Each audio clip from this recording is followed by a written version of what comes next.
See, now the topic is ideal properties of suppository bases. One is melting point, second one is saponification number, acid number, iodine value, water number, hydroxyl number, solid fat index, and solidification point. See, what is the melting range? Means how much temperature is required to convert solid. At what temperature the solid can be converted into liquid. The temperature we can call as melting point or melting range. Next one is saponification number. The ideal saponification number is 200 to 245. See, what is the importance of saponification number? Means saponification number indicates number of ester group present in 1 gram of fat. See, this is a 1 gram of fat. For example, if it is a 1 gram of fat, then what is the exact definition of saponification number? Means see how much mg of sodium hydroxide is needed. How much mg of sodium hydroxide is needed to neutralize the ester bond present in the 1 gram of fat. See, if it is a 1 gram of fat, then how many mg required means 3 mg, like that. Then upon the reaction with base, it will be forms glycerol along with salt, that is soap. That is the saponification number. Next one is acid value. See how much mg of how much mg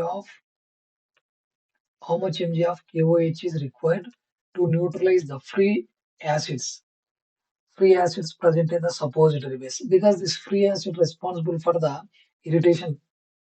This free acid is responsible for the irritation, so that can be determined by using the acid value. The ideal suppository base acid value is below 0.2 mg.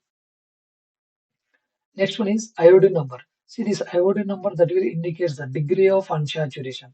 Means how many double bonds are there in the suppository base. If unsaturated fatty acid is there, then what will happen is that unsaturated fatty acid that will undergoes auto-oxidation, means oxidation by oxygen. That auto-oxidation we can call as rancidity. So what is this iodine number? Means how much gram. See, this is a iodine is gram. How much gram of iodine is required?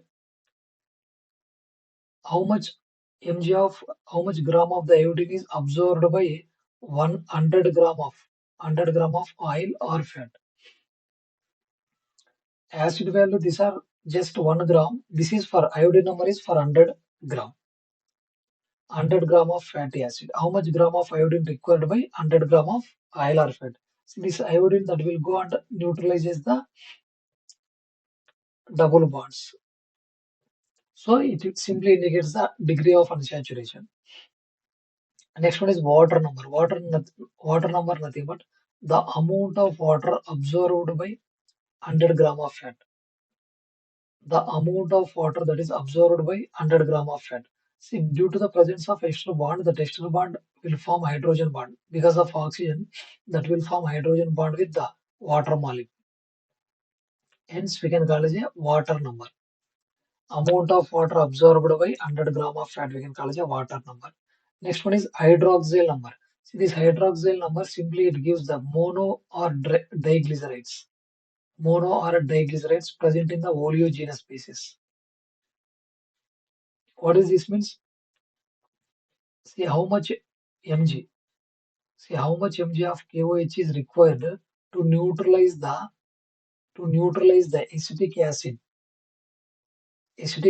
present in the triglycerides.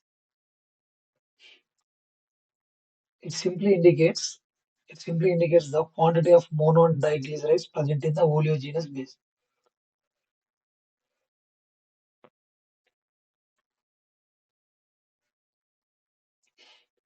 Next one is solid fat index. See, solid fat index nothing but the amount of solid base and the amount of liquid base.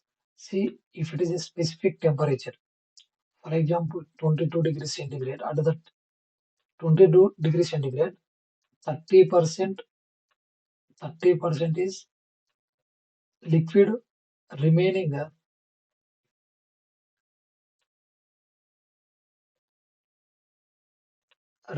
70%, remaining 70% solid in nature, like that.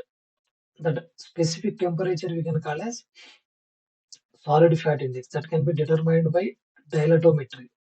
Next one is solidification point, the time required for the base solidification when it is chilled. Means if it is chilled, then slowly it is converted into solid.